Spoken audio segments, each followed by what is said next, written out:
Magandang gabi po mga kababayan ko po. Ito po ang muli ang iyong kababayan po na si Chris dito po sa ating Real Talk Kabayan po. So kanina po, may nag-comment po ako doon sa isang kaibigan ko po na update about the uh, interim release po ng ating dating Pangulong Rodrigo Duterte po na nagre-request po siya na pansamantalang paglaya po. At isa sa mga country po niyang ni-request, sabi po nila, sa Australia. Kaya nga po, it makes sense kung bakit nandun po si Sara Duterte. Hindi naman po siguro siya pupunta ron para mamasyal lang po at makita po yung mga kababayan po natin, di ba? Of course, meron po siyang reason doon. Kasi ang Australia po, isa po sa mga ICC member po. So, for sure po yan, pinuntahan po niya yung Australia para makiusap na doon po mamalagi yung tatay niya na merong alleged na kaso tungkol sa war against humanity. But unfortunately po, dinidinay po yan ni Sara Duterte. Lalo na po ngayon na naglabasan na po yung balita na Australia turned down hosting Duterte for ICC if ICC grant interim release for uh, former President Duterte. Na-turn down na po, na-reject na po ng Australian government po. At hindi may tanong po ako doon. Siguro kaya hindi po nababalita sa Australia.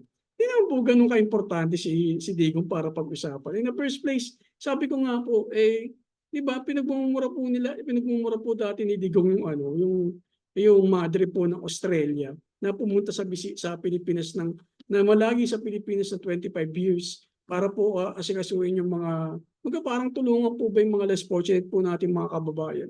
Pero ang ginawa niya, minura niya, pinakulong niya, tapos pinadeport niya. And tandaan na po nung 71 years old eh. Tapos yung isa nga po nilang ambassador na nag-tweet lang po yun kasi nga meron po instances na sabi ko nga po na may rape cases na mayor pa lang po si Duterte na nag-comment siya na about do sa joke. Nag-comment po siya about do sa rape. Bakit hindi daw pinauna yung mayor bago nila gasain? Tapos pinatay, di ba po? Tapos all of a sudden, sabi niya lahat ng nag-rape niya, pinatay niya, siya nga nagpapatay. Syempre nag-tweet po yung Australian ambassador po na dapat hindi po ginagawang joke yung rape tsaka yung pagkamatay. May isipin hindi mo gagawin po na po yung gawing biro nag-ano naman po doon. Nagalit po si Duterte po yung pagiging mainitin po niya ng ulo. Sinabi po niya doon sa ambassador sa Pilipinas. This is politics, shut up. Ganun po yung mababasa niyo po yun all over the net eh. So ang nakakatawa lang, what a coincidence, yung po na yun, yung Australian ambassador po na yun, na si Henny, sino po ba yun? Tignan po natin magkamali po tayo eh. Australia.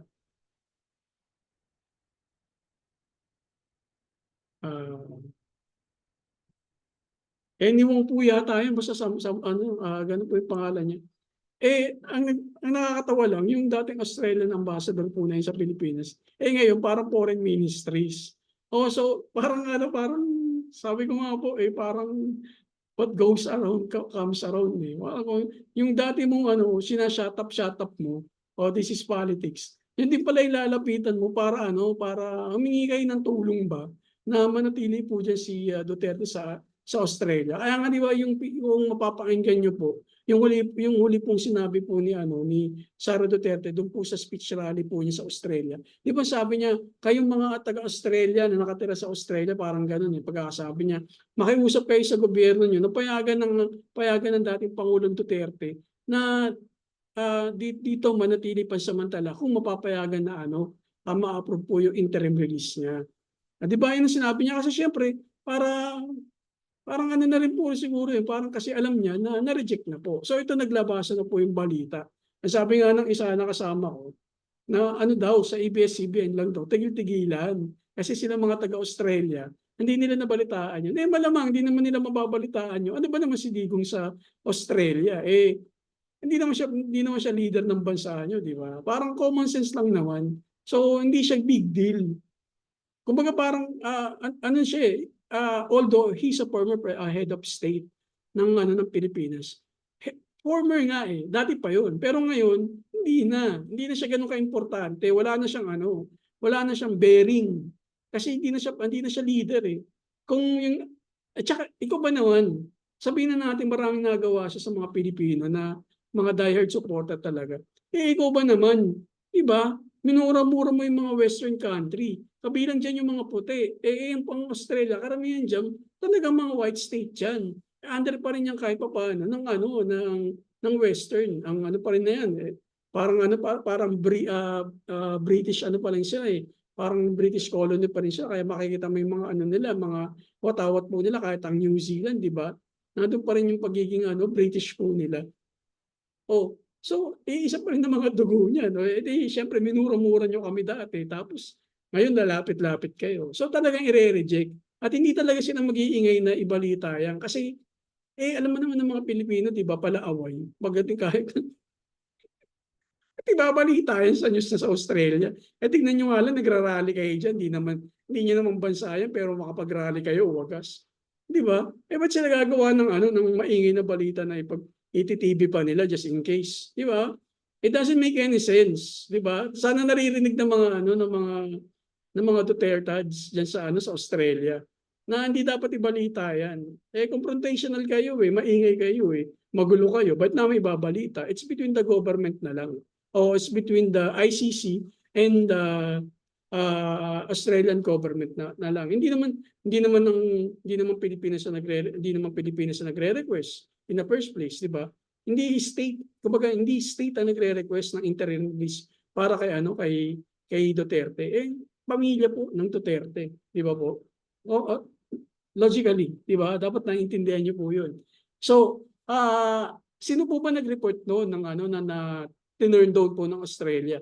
Eh, makikita po natin 'yan sa mainstream media po. Nasulat po 'yan, eh. Kahit siguro kaya ayaw tanggapin ng mga Dutertards yung mainstream media, yung ulat ng mainstream media. Kasi hindi sila naniniwala. Eh, kanino kayo maniniwala 'pag mayroong mga reporting, 'di ba?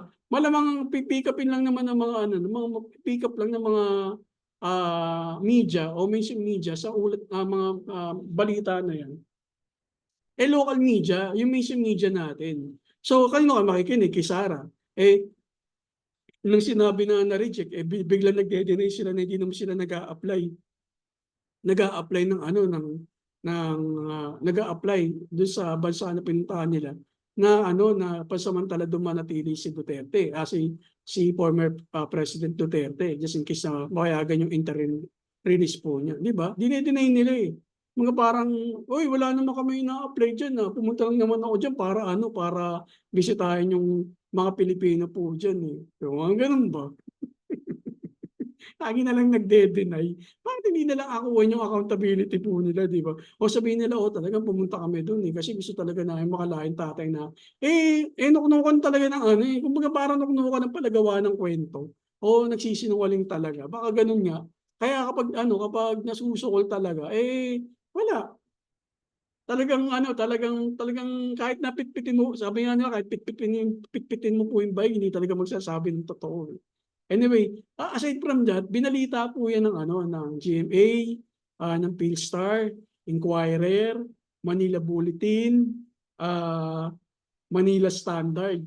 Oh, makakilala po yung Manila Bulletin, sabihin niyo ano 'yan, fake news 'yan. Eh, Manila Bulletin neutral po 'yan. Kahit ang Manila Standard neutral po 'yan. So, ano, hindi pa rin paniniwalaan. Sasabihin pa rin bida-bida gumagawa ng usap lang. Eh, 'di ba 'yan yung sinasabi ko sa inyo? Kasi sabi ko nga na marami rin po kasi akong binabasa kahit papaano. Hindi pa man lumalabas sa mga mainstream media. May mga kahit papaano meron tayong mga sinusundan ng mga ano, ng mga kilalang mga personalidad na talaga naman napaka-credible nila magsalita. So, hindi ko talagang dapat mo silang i-follow, 'di ba? Hindi mo ipa-follow yung mga taong pala-ano lang, yung mga butangera, yung mga tsismosa, o yung gumagawa-gawa lang ng mga ano, ng mga AI, pinaniniwalaan na, 'di ba, katulad ni ano, ni Maharlika, ni Banatbay, o ni Sasasot na palaging bina-block ng AFP kasi nga yung mga propaganda nila, eh, 'di ba, kakaiba. So, dun ako naniniwala sa mga tao na ano, Na talagang yung credibility po nila at talagang ano, 110% minsan, minsan lang naman. Anyways, isa pa po sa ano, sa mga bansa na nag-reject po, talagang diretso na po nilang ni-reject na ayaw nila na ano na maging host country para do sa interim release po ng ano ng dating pangulo po. Eh yung Belgium po, ni-reject po nila yung ano yung bid to serve as a host country for the interim release ni ano ni former President Rodrigo Duterte na kasalukuyan po nakakulong po sa ICC. Bukod pa po dyan, meron nireject din po yata. Siyempre, Belgium po, napakalapit lang po yun sa Netherlands, di ba? Meron din pong nabalita na ano, yung sa Germany din po yata, ano po siya, na na-reject din po siya. So parang ang lumalabas po doon sa balitang nabasa ko po, ang ang possible na ano mapuntahan po niyang bansa yung ano Portugal o Spain, something like that. Kasi dapat malapit lang eh. Kasi para hindi mahirap po na pabalikin yung kinidnap, di ba? Siyempre kung yung kinidnap hindi ka kinikilala na ano na yung jurisdiction mo kanyang kilalanin, eh wala kasing assurance na ano eh nababalik yung kinidnap sa kidnapper eh pag pinalaya. So ganun po yung ano yun, ganun yung logic. So pero baka 'di ba? Baka magbago yung isip ng ano Australia o kaya baka magbago yung isip ng Belgium o magbago yung isip ng Germany. Pag-agawan nila yun kasi sabi nga nila lalago yung turismo eh. Pag pumunta yung mga Duterteds eh. Oo, yun nga, lalago yung turismo. Tapos dadami rin yung basura. Kasi pinapakita naman yung mga Duterteds pag pumunta po sa mga park na may mga rally-rally ni Duterte, napakadaming basura eh. Diba sabi? Anyways, yun lamang po, natawa lang po ako dun sa ano na talagang ano eh, yung talagang kahit pitpitin mo ng bayag talaga na ah, pag tinatanong mo, kahit na yun na yung sagot, ayaw pa rin po talagang maniwala eh. Talagang kakaiba po talaga ang mga ano, mga panatikong Duterte. Anyways po, tayo naman po dito eh, nag-aano lang naman po tayo. Real talk lang naman po, tapos yung mga nababasa po natin, tapos may konti po tayong, konting comment na hindi naman tayo mga attorney pero makakaintindi po tayo. Sinishare lang din po namin sa inyo. Sinishare ko lang po sa inyo. Wala po pa lang namin, ako lang pala mag-isa. Pero siguro sooner or later, maayusin ko po itong ano ko, vlog ko. Since may nakikinig naman po kahit pa paano. Maraming salamat po at magandang gabi po sa inyong lahat. Peace.